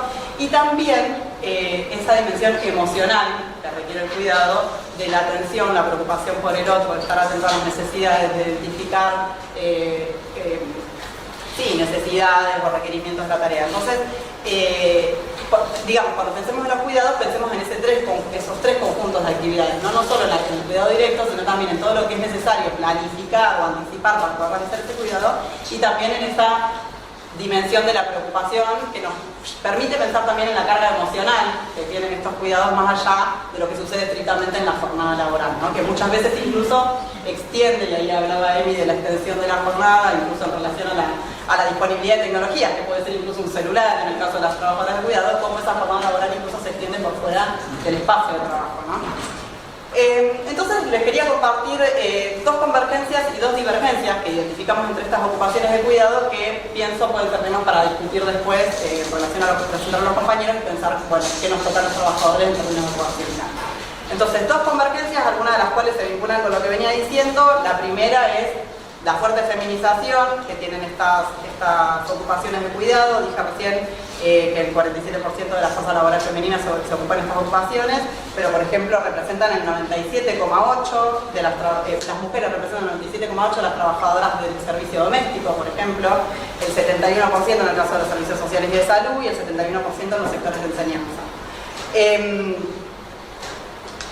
Como decía, esta feminización implica una penalización en el mercado laboral que impacta en las condiciones laborales de estas trabajadoras, que en general, en la muestra que hicimos para, no sé si voy a encontrar el dato rápido, pero en la muestra que hicimos para este proyecto que les comento, donde se hizo una encuesta a nivel nacional el año pasado, solo el 8% de las trabajadoras de cuidado encuestadas cobraban por encima de la canasta básica de alimentos establecida por el INDEC para ese periodo, para el periodo en el que se hizo la encuesta. Entonces, la mayoría, la amplia mayoría de estas trabajadoras son trabajadoras pobres, cobran salario por debajo de la canasta básica de alimentos. Pero además, como les decía, esta expectativa de gratuidad y desvalorización de los cuidados en relación a la feminización que tiene el sector impacta en esta desvalorización económica, ¿no? Que hay incluso en las trabajadoras una imposibilidad de pensar sus trabajos como auténticos trabajos, ¿no? En muchos casos, bueno, en el caso, vamos a ver después algunas divergencias en estas ocupaciones, pero en el caso de las docentes y de las enfermeras, hay en las respuestas de las trabajadoras una identificación de que ese es su trabajo principal. En muchas de las otras ocupaciones que analizamos, ni siquiera a veces lo identifican como que fuera un auténtico trabajo, ¿no? Porque es algo que hacen para ayudar, que hacen incluso a veces por compromiso y militancia, ¿no? Las trabajadoras de cuidado comunitario. Entonces, ni siquiera a veces esas actividades, además por las que solo analizamos, lo digo en relación al trabajo comunitario, actividades remuneradas de trabajo de cuidado comunitario, es decir, trabajadoras que en comedores, merenderos, roperitos, lo que fuera, recibían una remuneración para atender ese lugar. Incluso así, muchas de ellas no consideraban que fuera un trabajo, ¿no? Y lo que a mí me resultó significativo, quería como compartir también el dato con ustedes, es que cuando había una pregunta en la encuesta que refería a cuáles eran las condiciones para cuidar bien, y la mayoría de las trabajadoras respondió respuestas vinculadas a cuestiones vocacionales o cualidades naturalizadas como tener compromiso, ser responsable, tener vocación, tener empatía, y fueron muchísimo menos elegidas las vinculadas a la posibilidad de disponer de herramientas adecuadas o un lugar adecuado para el desarrollo de los cuidados o tener conocimientos o formación específica para el desarrollo de esos cuidados. Entonces, esto es significativo respecto de cómo aparecen naturalizadas estas condiciones que les decía respecto del desarrollo de las tareas. Pero encontramos algunas divergencias que a mí me parecen interesantes para pensar el poder sindical, ¿no? En el diálogo con esto otro que les comentaba al principio, para pensar el otro proyecto en el que estoy, en esta cosa medio anfibia, que es que hay diferencias significativas podríamos agrupar estas ocupaciones que analizamos en el TikTok género, por un lado, las docentes y enfermeras, y por el otro lado, las trabajadoras, las cuidadoras comunitarias y cuidadoras de domicilios e instituciones de larga estadía. Y las principales divergencias que encontramos, digamos, entre estas ocupaciones tienen que ver, por un lado, en el lugar que ocupa la formación y la profesionalización de la docencia y la enfermería como profesiones orientadas al cuidado, y por el otro lado, las divergencias en relación a las características del ámbito laboral donde se desarrollan, ¿no? La diferencia entre aquellas que desarrollan sus labores en instituciones y aquellas que lo hacen en los domicilios de las personas que asisten, ¿no?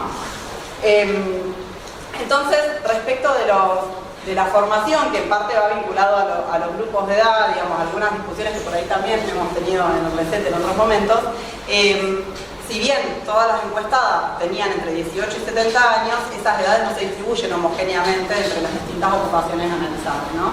Y son el perfil más joven de trabajadoras, son las cuidadoras de infancias y trabajadoras comunitarias, de infancias en domicilio y trabajadoras comunitarias, y el perfil de trabajadoras más adultas son las trabajadoras cuidadoras de adultos en domicilio, ¿no? Y a mí me resultó como interesante o llamativo ese dato cruzado con los niveles de profesionalización o formación requerida de las tareas para pensar como los momentos de la vida en los que están esas trabajadoras y qué perspectivas tienen de futuro, porque había una pregunta en la encuesta que les proponía a las trabajadoras pensar cómo se imaginaban que iba a ser su situación dentro de 5 años, ¿no? Y es llamativo que, por ejemplo, las cuidadoras de infancia a domicilio, que son las más jóvenes, pero a la vez la mayoría de ellas ya con acceso al nivel educativo, por lo menos secundario completo, algunas estudiantes universitarias, se imaginaban cambiando de trabajo dentro de 5 años, ¿no? No así las trabajadoras de cuidados a domicilios de adultos, que ellas mismas, mayores, la mayoría eran mayores de 45 años, y muchas de ellas con la formación de primario, secundario y completo, ¿no? Y por el contrario, las enfermeras y docentes de la encuesta se concentraban en las edades centrales, entre los 30 y los 60 años, un poco regidos, y acá se ve el impacto de la formalización, ¿no? O las normativas del trabajo en el condicionamiento de las trayectorias laborales de estas trabajadoras, que si bien no es la única dimensión, es una dimensión importante en esto del poder institucional, digamos, de los sindicatos, cómo queda cristalizado en regulaciones respecto de las edades jubilatorias, del acceso a la jubilación, etcétera. Obviamente las docentes y enfermeras se controlan esas edades centrales porque son además las que mayor niveles de registro tenían, ¿no? Y otra divergencia, por supuesto, como les decía, es el ámbito laboral donde se desarrollaban esas tareas, ¿no? Las diferencias en términos de acceso a derechos de jubilaciones, vacaciones pagas y registro a la seguridad social de quienes trabajaban en respecto de quienes trabajaban en instituciones, ¿no? Por supuesto que ahí quienes trabajaban en domicilio se encontraban en situaciones de precarización laboral muchísimo mayores que aquellas que trabajaban en contextos institucionales. Entonces, bueno, un poco para ir cerrando, cómo pensar, digamos, qué nos queda a las trabajadoras sería en este caso, respecto de la organización del poder sindical. Pensaba que por ahí estas investigaciones empíricas también nos permiten pensar en esa heterogeneización del mundo del trabajo, ¿no? que reponía Emiliano, para incluir, digamos, dentro de nuestros análisis sindicales a trabajadoras que no son de ese segmento de trabajadores varones, formales, fabriles, que heterogeneizar la mirada respecto a incorporar, por ejemplo, a los trabajos de cuidado, a los trabajos de la reproducción social, nos permite también pensar de otro modo las organizaciones sindicales y pensar de otro modo cómo construimos poder en esas organizaciones sindicales para disfrutar esas ganancias, la producción de plusvalía, etc. Y una cosa que a mí me llamó la atención y en parte se vincula también con las cosas que yo investigo más específicamente en el sector de salud, tiene que ver con el impacto que implica la capacitación o la profesionalización de algunas de estos trabajos en términos de construcción de un poder sindical, ¿no? Como la profesionalización, que se ve claramente en el caso de enfermería, no impacta solo en un mejor desarrollo de las labores y una capitalización individual, digamos, de las credenciales educativas por parte de esas trabajadoras, sino que también favorece las mejores condiciones laborales en términos estrictos de acceso a derechos y también de participación sindical y de disputa de esas condiciones laborales en términos colectivos, ¿no? Así que, bueno, eso.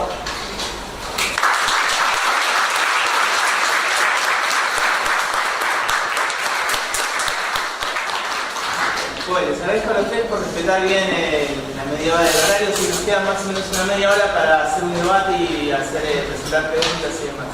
Está abierto un espacio para que puedan hacer preguntas.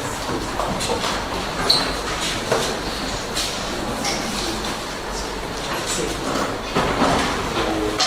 Bueno, primero gracias a los por venir, fue muy interesante las exposiciones. Mi pregunta que va más para Emiliano.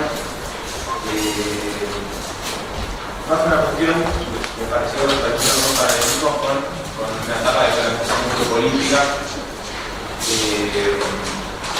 donde, como ya mencionaba, en 2008 y algunos autores plantean de que la pandemia funciona como un acelerador de la tendencia. Te quería preguntar si la pandemia como acelerador de una tendencia previa se puede aplicar también para la digitalización del trabajo o de la economía digital y como resultado de la precarización del trabajo. Teniendo en cuenta también de que la innovación tecnológica es clave para la etapa de transición.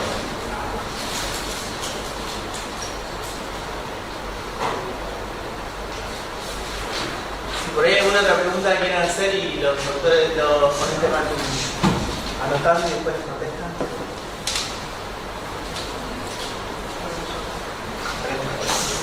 Bueno, hola a todos, a todas, a todos. Quería estar acá, muchas gracias por todas las presentaciones. Algunas cositas que me fui anotando porque bueno, hay para cortar, digamos, un montón de cosas. Lo primero, voy a decir una cosa un poco desordenada, ¿no? Pero primero en esta cuestión de la preponderancia que está teniendo el proceso de acumulación financiera sobre el proceso de acumulación de la economía real, si se lo puede pensar también como una suerte, ¿no? Trayendo acá lo que decía Emiliano en relación al feudalismo del siglo XXI, bueno, no sé cómo lo señalan, si se lo puede pensar también en términos de un proceso neocolonial, ¿no? O de colonización de una etapa conformista. Y en relación a eso me preguntaba también por digamos, me hacía una pregunta en relación al tema de la periodización, de las periodizaciones que nos hacemos. Yo creo que es algo que también vengo pensando hace un tiempo, esto que se viene marcando en la crisis de 2008 como un crisis, o sea, para discutir que todo no surgió durante la pandemia, se plantea que muchas de las cuestiones surgieron con la crisis del 2008. Entonces como que siento que vamos avanzando en el tiempo y que siempre decir, bueno, no es esta crisis de ahora, sino la crisis anterior, ¿no? Yo situaría, pero como tengo una tendencia quizás más en relación a lo que decía Andrés, a situarlo en el auge del proceso neoliberal en los años 70, ¿no? Digamos, 2008 creo que también cristaliza parte de ese proceso y fue una reedición o una aceleración o una cristalización, digamos, de tendencias que ya se venían presentando. Y en ese sentido también pienso un poco en este cambio, ¿no? Del modelo fordista y digamos, de la transición del fordismo al posfordismo, por ponerlo en esos términos que ustedes un poco lo estaban planteando. Y ahí también pienso que creo que digamos, este sesgo, siento que tenemos un sesgo industrialista, digamos, a la hora de pensar el futuro o digamos, cómo pensar, si nos queremos hacer la pregunta sobre hacia dónde vamos o cómo podemos hacer para vivir en un mundo donde la mayoría de las vidas sean vidas deseadas de ser vividas, digamos, ¿no? Vamos a ponerlo en esos términos. Creo que hay una tensión todavía en esta construcción de la subjetividad entre el fordismo y el posfordismo que se cristaliza acá, pero que sirve para pensar que otros sectores, más allá del sector industrial, digamos, podrían ser sectores que traccionen una reorganización productiva, una reorganización del empleo. Y ahí la pregunta también es si quizás no son justamente estos sectores de reproducción social los que podrían arrojar una respuesta, porque hay quienes sí los ven como sectores que podrían arrojar una respuesta y quienes no los ven, digamos, de esa manera. Y en todo caso, si pensamos en los empleos industriales, creo que muchas veces lo que se puede valorizar de los empleos industriales está vinculado a la cuestión de los derechos sociales o de los derechos laborales, y yo ahí me hago la pregunta si en vez de pensarlos como derechos laborales los podemos pensar como derechos humanos, ¿no? O sea, como ampliar esa categoría en términos también de poner las vidas en el centro y los cuidados también, o sea, todo lo necesario para la reproducción de las vidas que tenemos, desde el sistema de jubilaciones hasta un sistema de asignaciones familiares, hasta un sistema de seguro por desempleo, digamos, no todas las instituciones que se fueron construyendo alrededor del trabajo fordista, por decirlo de alguna manera, y en todo caso, cómo podemos pensar en estas nuevas ocupaciones o en estos nuevos empleos que se están generando sistemas de protección social, pensándolo en términos de derechos humanos que los puedan contener, ¿no? Cobijar y demás. Y ahí sí es posible pensar en cambios en los sistemas de protección social vinculados a las transformaciones en los mercados de trabajo sin pensar, por ejemplo, cambios en las lógicas de redistribución de los ingresos, también en términos de lo que ustedes estaban planteando sobre los niveles de concentración del ingreso. Bueno, nada, eso. ¿Alguna otra pregunta? Yo tenía una pregunta para Andrés, porque me quedó claro con el tema del mandato exportador, está esta semejanza entre ortodoxia liberal y desarrollistas, pero no me termina de quedar claro si existe una alternativa viable para la Argentina en términos de desarrollo, porque capaz que existe, capaz que es una alternativa si no radical,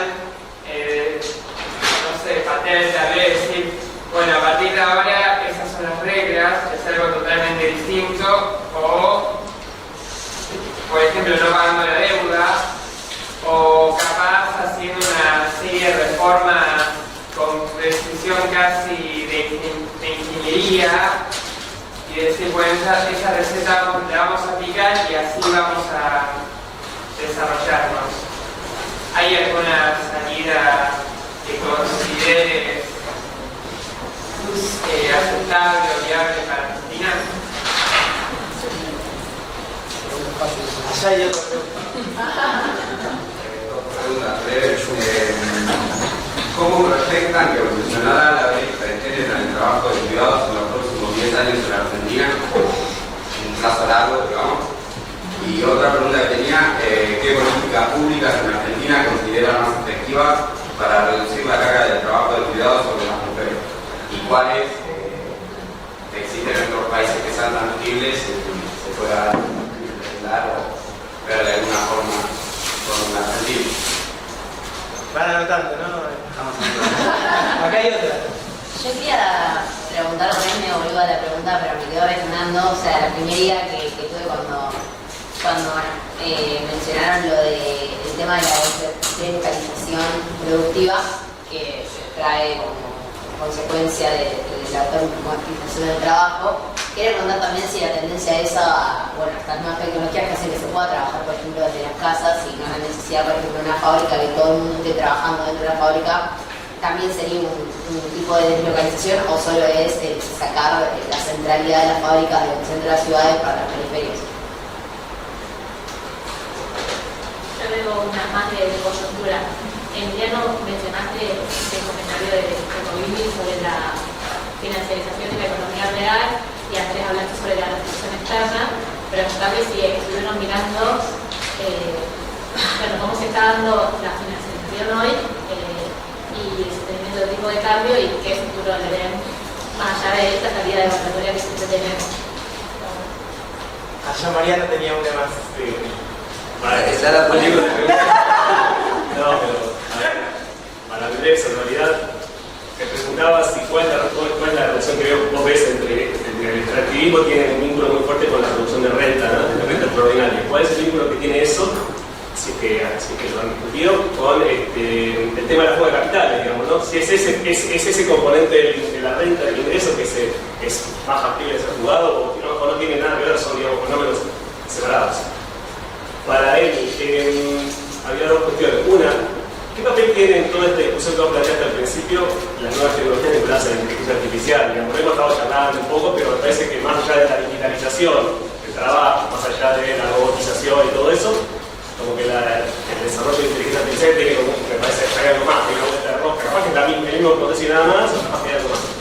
Y después ahí, en eso que vos planteabas, bueno, toda esta discusión sobre el capitalismo más, suerte de feudalismo capitalista. ¿Qué papel tiene todo esto? De nuevo, vos presentaste mucha discusión en Occidente, ya no es capitalismo occidental.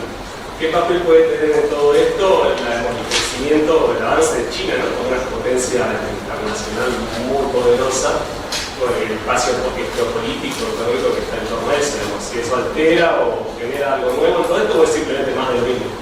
Y para Anabel, una consulta respecto a la cuestión del trabajo de cuidado, que se han pensado la cuestión de la internacionalización de los trabajos de cuidados, y esto que está discutiendo, ¿hay algún elemento ahí que vaya a cabe considerar. Y por otro lado, y lo último, es si en estas discusiones, estas encuestas, entrevistas, relevamientos que están haciendo, si hay alguna discusión respecto a si las respuestas son más comunitarias o para mejorar las condiciones de trabajo más estatalistas, llamémoslas, más centradas en políticas en nuevas instituciones estatales o un trabajo más comunitario. ¿Cuál es la discusión que tiene en relación con eso?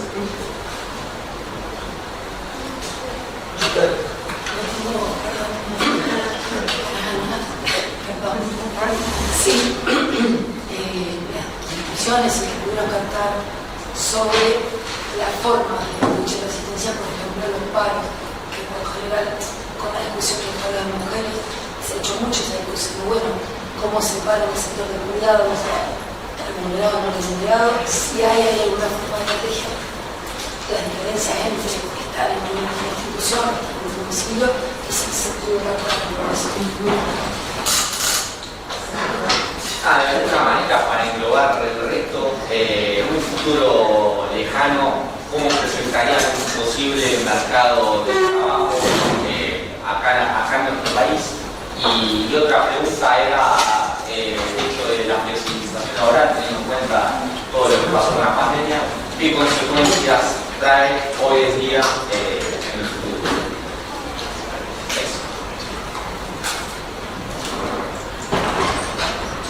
¿Alguna otra pregunta? Bueno, yo tenía una duda acerca, teniendo en cuenta lo que explicó hoy Emiliano acerca de la automatización, la probabilidad que tenía Argentina, cuando mencionaste un porcentaje que era cercano al 50%, que es bastante alto. Yo tenía una pregunta acerca de si se podría reafirmar esta probabilidad, teniendo en cuenta que en América Latina es muy difícil financiar este tipo de capitales constantes, este tipo de mecanización,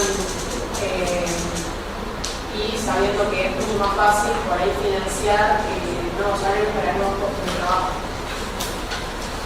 Vamos a cerrar una primera ronda de preguntas y después si hay más, volvemos a hacer, así pueden, no se pierden los panelistas. Bueno, contesten como con el orden que les guste. Bueno, es un montón.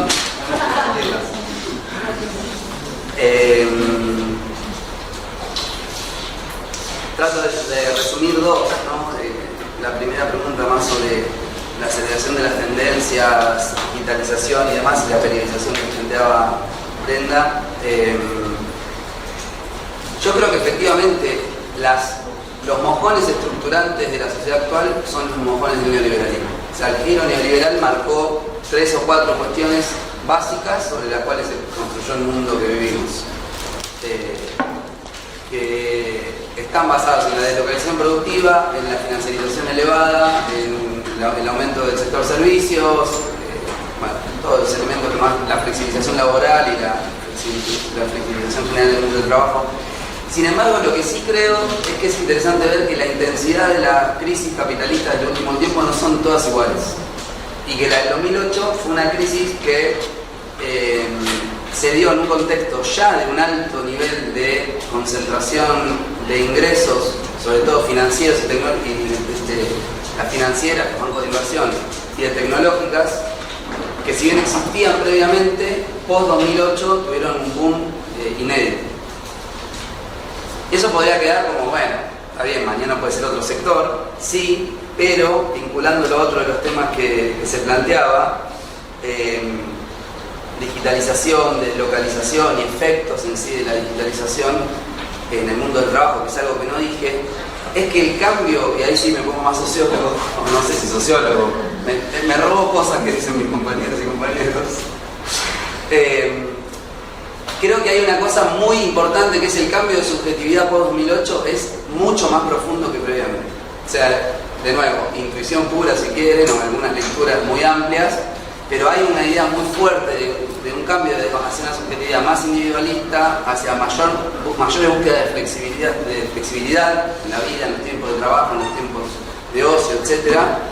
Que no es que no existían previamente, sino que se radicalizaron. Hay un libro que está muy bueno, que la otra vez lo comentábamos con Mariana, que es yo lo había leído hacía mucho y lo volví a leer, se llama La corrupción del carácter, supongo que lo han leído, que es viejísimo, o sea, tiene más de 20 años y un poco ya vislumbraba el autor en ese momento, ¿no? Cercener, en ese momento, hace 22, 23 años, no me acuerdo bien la fecha de edición del libro, esta cuestión de cuáles eran las subjetividades en un trabajador joven, ¿no? En trabajadores y trabajadoras jóvenes. Y cuando lo miramos hoy, era como una premonición, ¿no? Era premonitorio. Es muy importante, creo, ese cambio también, en ver que no solo es un avance material, estructural y demás, sino que ha cambiado muchísimo la subjetividad en el mundo del trabajo. Por eso es muy difícil intuir sencillamente que es posible organizar a los trabajadores o pensar en poder en los mismos términos que lo pensábamos hace 70 años, 50, 40 y hasta 20 o 30. ¿No? Incluso el poder sindical, el poder ¿no? de las organizaciones, de la organización ¿sí? de trabajadores y trabajadoras. Eso un poco sobre exteriorización y elementos vinculados a la aceleración de las tendencias. Sin duda es un proceso de deslocalización, por eso los ligaba, ¿no? Me parece que la virtud tanto de la finanza como de la digitalización es la capacidad de deslocalizar sin deslocalizar físicamente, que es algo que ya también venía en tendencia de los 70, pero que hoy es algo importantísimo de cualquier empresa, incluso de empresas industriales manufactureras, ¿no? La producción de manufacturas también descentraliza un montón de actividades de administración, gerencia, etcétera, en cualquier lugar del mundo a muy bajo costo, ¿no? Solamente muy bajo costo más o menos, comprándole una plataforma a Amazon o a Google, justamente, y ahí es la discusión. 2008. 2008, bueno, mirá, no sabía. Bueno, eso es yo creo que es muy importante ese cambio, ¿no? Esa radicalización del proceso que sin duda tiene los fundamentos en el neoliberalismo, pero que se ha intensificado mucho. Voy un cachito sobre el papel de las nuevas tecnologías, inteligencia artificial y un poco lo que planteaba María, y después brevemente algo que planteaba Pablo. Yo creo que efectivamente todos los escritos que hasta el momento más me convencían sobre el cambio tecnológico y las implicancias del cambio tecnológico en el mundo del trabajo están vinculadas a la discusión de digitalización en sí, pero ya están llegando a un techo, como que ya está todo más o menos dicho sobre eso, me parece. ¿Por qué? Porque lo que no está tan trabajado es la inteligencia artificial generativa y toda esta discusión. No soy experto en eso, no podría dar cuenta de eso, pero sí un debate que tuvimos que me parece interesante es que varios autores plantean el estancamiento secular el estancamiento de los últimos años, de los últimos 40, 50 años de la producción, y que ese estancamiento es el que en realidad da cuenta de la baja productividad de Occidente, ¿no? Un poco Belanab plantea eso, y entonces la automatización es infértil para resolver el problema. Pero no están pensando el salto de productividad que genera la inteligencia artificial, porque me parece que están como ahí, ¿no? Al calor de lo que está ocurriendo. Yo creo que hay un salto de productividad muy importante, y ahí es donde toma relevancia esta hipótesis de hiperconcentración, si queremos llamarlo, aunque van a llamarlo tecnofeudalismo o algo por el estilo, de hiperconcentración de los ingresos, justamente en las grandes tecnológicas, que son a su vez si se quiere, un holding financiero y tecnológico a la vez. Eso es algo que me parece muy relevante para mirar. Lo último, ya dejo la palabra a las compas. Yo creo que la discusión de China genera todo esto se da en el marco de la cierta decadencia de la economía estadounidense. Yo creo que eso existe como tal. O sea, hay una decadencia de la economía estadounidense que puede durar muchos años, no me gusta todo ese debate que plantean Arlie y otros autores. Pero lo interesante para ver sobre China justamente me parece que tiene que ver con que China combina las dos estrategias, ¿no? Como, digamos, la vía occidental de intensificación del trabajo a través de la incorporación de tecnología y la disputa de las altas esferas de la tecnología, y una producción manufacturera gigante a la vez.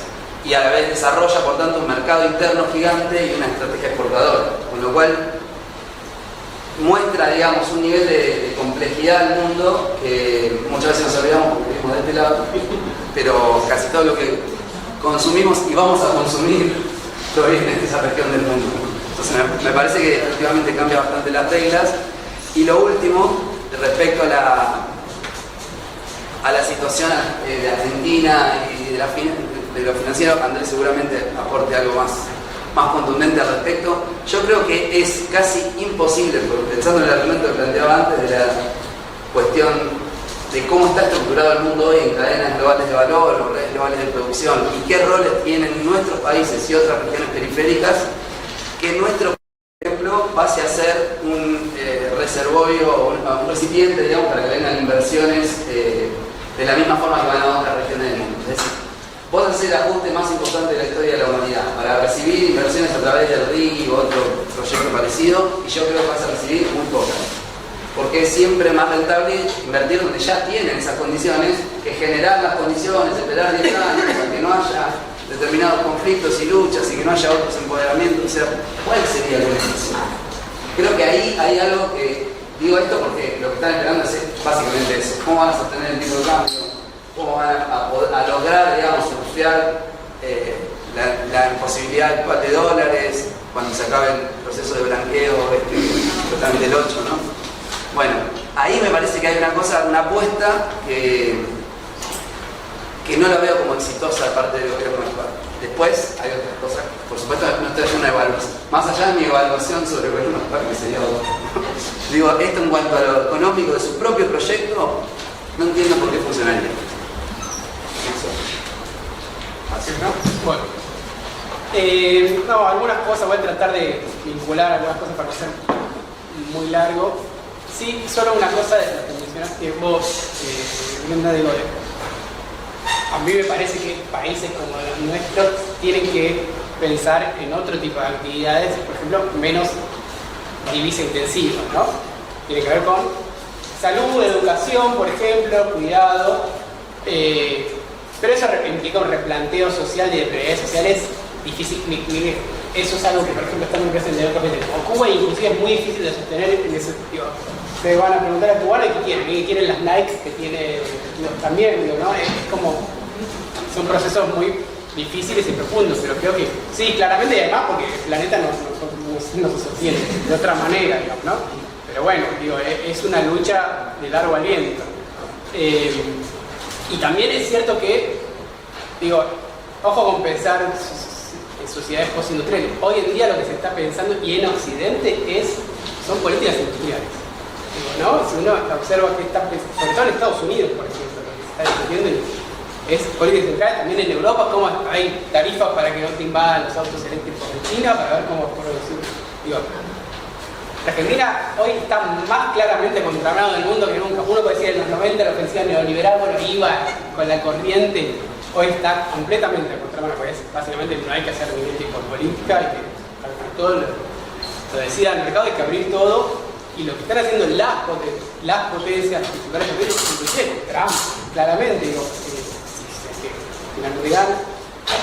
es pensar políticas estratégicas industriales, que es algo que se aceleró, por supuesto, a partir de la pandemia y de todo lo que... Bueno, los estados tienen que tener varias cuestiones digamos, garantizar. Una, por supuesto, es la reproducción ampliada del capital, ¿no? Garantizar la reproducción de las clases, pero también hay una dimensión territorial y nacional que tiene que tener en cuenta, y que se ha tenido muy en cuenta esto de, bueno, garantizar cierto también tipo de producciones y cuestiones estratégicas, por ejemplo, la energía, ¿no? Para garantizar seguridad nacional y demás. Entonces digo, hoy lo que se está discutiendo en el mundo son políticas industriales. Voy a dejar la pregunta fácil para el final.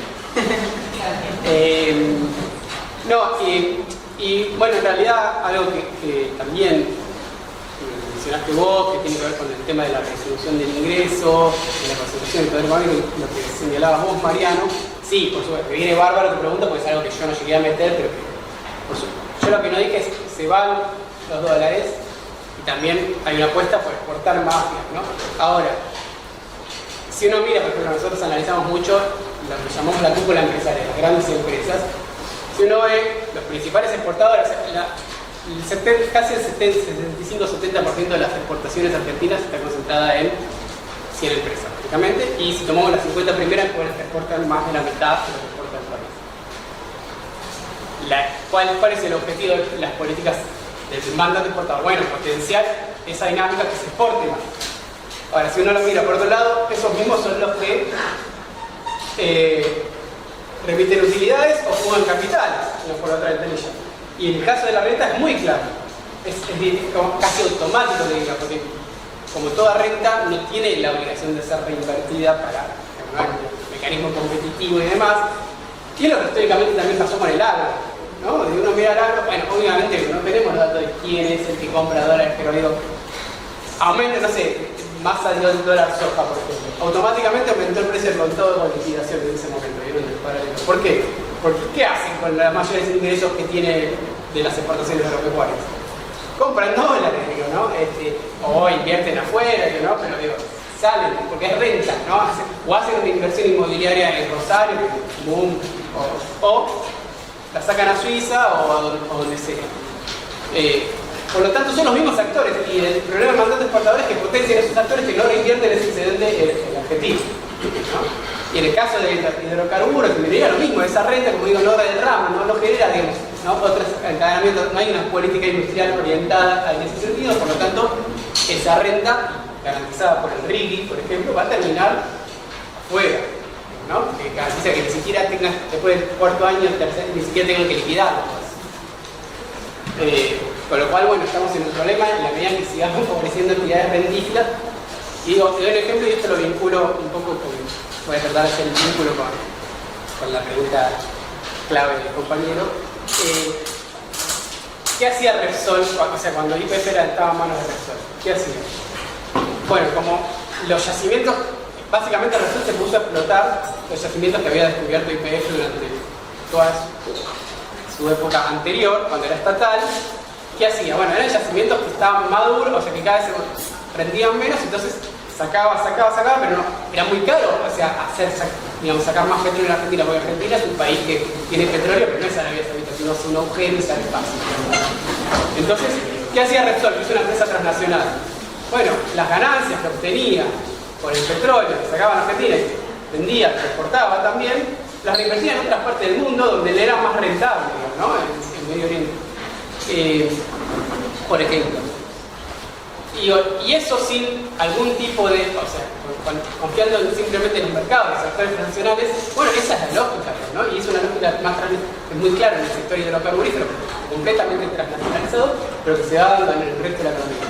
¿Cómo cambió esa lógica? Bueno, con la reestatización parcial del YPF, que permitió que buena parte de esas, o sea, primero se quiso cambiar argentinizando YPF, que fue peor todavía, porque básicamente lo que tenía que hacer era tomar más utilidades para pagar esa participación del grupo argentino, pero con la reestatización parcial lo que empezó a hacer el YPF es a reinvertir buena parte de esas utilidades, y hoy tenemos en buena medida vaca muerta gracias a esa acción de YPF. Digo, esto limitado, pero para que tengan una idea, creo que era 2011, el 25% de las utilidades que remitían, o sea, que salían por el Banco Central del país, correspondía al sector petrolero. El Banco Central discrimina por sector. 25% de todo el país, una cuarta parte, ¿no? Esto cambió porque uno de los principales actores, el principal actor era el YPF Repsol. Digo, ya. Entonces, y ahí lo vinculo con tu pregunta de alternativas. Por supuesto que, digamos, una transformación estructural de raíz requiere, bueno, cambios en las formas de producción, de las relaciones sociales mucho más profundas, pero bien, digamos, en el medio creo que hay cuestiones para avanzar. El problema es que si se apuesta a los mismos actores, que son los que se benefician de este modelo, de este modo de acumulación, difícilmente logremos un resultado distinto, ¿no? Entonces, y ahí, ¿quiénes son los otros actores? Bueno, actores de, obviamente, lo que se llama comúnmente la sociedad civil, digamos, ¿no? La economía popular, pero también fundamentalmente el Estado, digamos, con otra lógica, obviamente atravesado con otros intereses. Te digo, me parece que el ejemplo de YPF es claro, podría haber pasado también quizás con el tema de Vicentín, no pasó, ¿no? El sector agroalimentario, y también con digamos, una lógica, como decía, ¿no? de pensar estratégicamente políticas industriales que desconcentren, que favorezcan a otros sectores, a otros actores, digamos, ¿no? Ahora, dándole todo a los mismos actores va a ser muy difícil, eso seguro. Y Pablo queda. Vos querés saber si tenés que meterte ahora en el carril 30. No, a ver, digo. Es claro que digo, estos mecanismos de valorización financiera en un momento estallan, digo, son como una especie de burbuja. En un momento baba y cuando pasa algo, vuela una mariposa en China o lo que sea, y se revierte, digamos, cambian las expectativas, estalla por los aires, como le pasó a Macri, como le pasó con la convertibilidad, como le pasó a Martínez de Oz. ¿Cuándo va a pasar? ¿Hasta dónde se puede sostener? Es muy difícil de saber porque no depende solo de condiciones económicas. Es obvio que es insostenible una precisión cambiaria constante, pero ahí hay que ver hasta dónde aguanta la sociedad argentina, por ejemplo, el incremento del desempleo, hasta dónde aguantan las empresas industriales que quedan, digamos, ¿no? Que empiezan a ser barridas, digamos, ¿no? Hasta dónde cambian las relaciones de fuerzas sociales y también los conflictos en el interior del bloque del poder, es decir.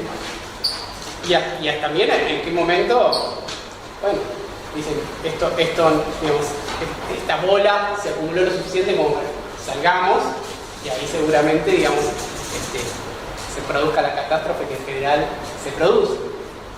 No sabemos cuándo, cada vez parecen acordarse más, ¿no? Con Macri fue muy rápido. Se hiperendeudó y para la sección financiera duró 2 años, menos de 2 años. Estalló en el medio. Pero es obvio que es insostenible, digamos, ¿no? A menos que pase lo que creemos preliminares, que no va a pasar, que es esto de que vengan inversiones productivas a mansalva para transformar la estructura productiva argentina. No, las inversiones que van a venir acotadas, van a venir a los sectores que tienen ventajas comparativas, estos sectores, y que, como traté de decir, tienen un efecto de derrame muy limitado, ¿no? Cuando tienen un derrame. Entonces, está difícil. No, también se relaciona con otra cosa que también estoy estudiando, que es esa articulación entre lo financiero y lo productivo, cuáles sectores que van a pedir la evaluación y cómo se da esa configuración entre los sectores con el gobierno.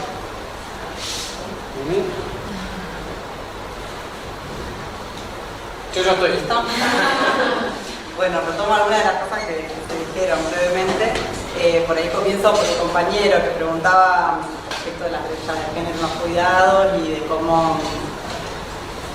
qué lugar ocupan ahí las políticas públicas, y por ahí contarles, así como para dar un piso común de las discusiones respecto de los cuidados, de que en general pensamos los cuidados como en un diamante conformado por 4 tipos de actores, ¿no? Con 4 puntas. Que el principal proveedor de cuidados en general son los hogares. Y en algún punto lo que es interesante es que esos 4 actores se compensan entre sí, ¿no? Por un lado están los hogares, que proveen en general cuidados no remunerados, ¿no? De manera privada, el Estado con políticas públicas, las comunidades, ¿no? Y el mercado, ¿no? Cuando uno contrata servicios de cuidado a través de cuidado remunerado. Y esos actores en parte se contrapesan entre sí, ¿no? Lo que no provee el Estado, lo provee el mercado, lo que no se cubre con cuidados comunitarios y así, entonces es muy difícil, bueno, y también quizás por mi sesgo disciplinar, como hacer afirmaciones, ni hablar sobre el futuro, pero además sin pensar ejemplos como concretos situados en relación a cómo eso se da en una sociedad concreta, en un momento concreto, ¿no? Yo creo que en Argentina, y articulando con lo que planteaba Mariano respecto de una salida más comunitarista, una salida más estatista, bueno, es muy difícil, o sea, en abstracto uno podría, no sé, normativamente desear una más que otra, pero después hay actores que están disputando en el territorio y ¿qué le vamos a hacer? O sea, ya hay organización comunitaria de los cuidados que disputa condiciones y una política del Estado podría ser, como lo fue, fortalecer eso, hacer pie, digamos, en las organizaciones comunitarias de la economía popular para fortalecer cuidados comunitarios en los contextos en donde eso no puede ser garantizado por los hogares, o puede ser poner guarderías públicas para, digamos, tener instituciones de cuidado a cargo del propio Estado. En cualquiera de las dos seguro descargaría cuidados o de los hogares o del mercado, ¿no? Pero bueno, no hay una ecuación ni óptima ni escindida de las disputas situadas entre actores que organizan eso, ¿no? Hay como una organización social de los cuidados que depende un poco también de los posicionamientos políticos de esos actores que están en disputa.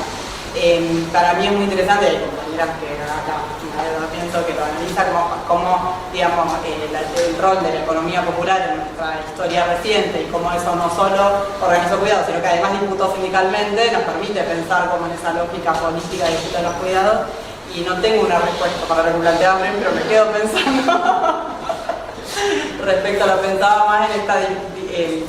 Y se me vinculó con las discusiones sobre el sindicalismo, tu pregunta, en relación a pensar esta dimensión como del poder más institucional, ¿no? De cómo, repongo un poco, no sé si fue exactamente así como me dijiste, Aren, pero cómo aparece la cuestión de los derechos laborales, los podemos pensar como derechos humanos, y cómo aparece ahí los cuidados como una lógica alternativa, podríamos decir, de organización de la economía, que un poco contradice la forma en que se organiza el capitalismo en general, pero específicamente el feminismo, el industrialismo.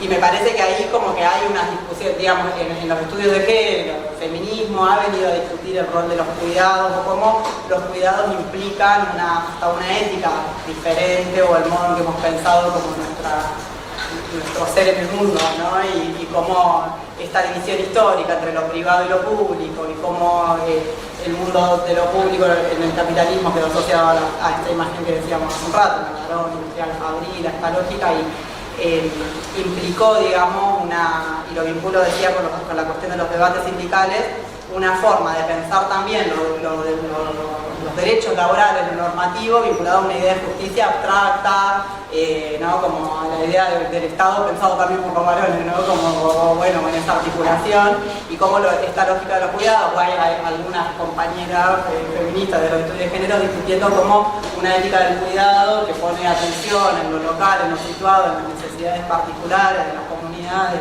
y de la sostenibilidad de la vida, puede implicar incluso pensar en otra estatalidad posible, en otra forma de organizar nuestra sociedad de manera más general. Y digo, me parece un debate muy interesante para pensar lo sindical, porque venimos pensando, quienes pensamos los sindicatos, en esta dimensión más normativa de cómo las disputas sindicales se cristalizan en normas, leyes, que no dejan de ser esta mirada también abstracta y del Estado, que por ahí pensarlo en términos de cuidados nos llevaría a pensar incluso en esos derechos de un modo diferente como estás proponiendo vos. Y no lo tengo presente, pero me parece un debate muy interesante, que los estudios de género y de cuidado en general, nada, estamos un poco discutiendo eso y seguiremos en eso. Bueno, agradecerle a los expositores por las brillantes y incentivantes ponencias que nos trajeron, cómo incentivaron el debate y las preguntas. Y bueno, quería también comentarles para cerrar que estaba pensada con 4 expositores en la mesa de hoy. Hay una compañera investigadora del Instituto de Geografía, Historia y Ciencias Sociales de Tandil, Marina Damini, que no pudo venir, tuvo un inconveniente con el autobús hoy a la mañana, evidentemente no llegaba, pero bueno, nos faltó una mirada más muy interesante que tiene ella también.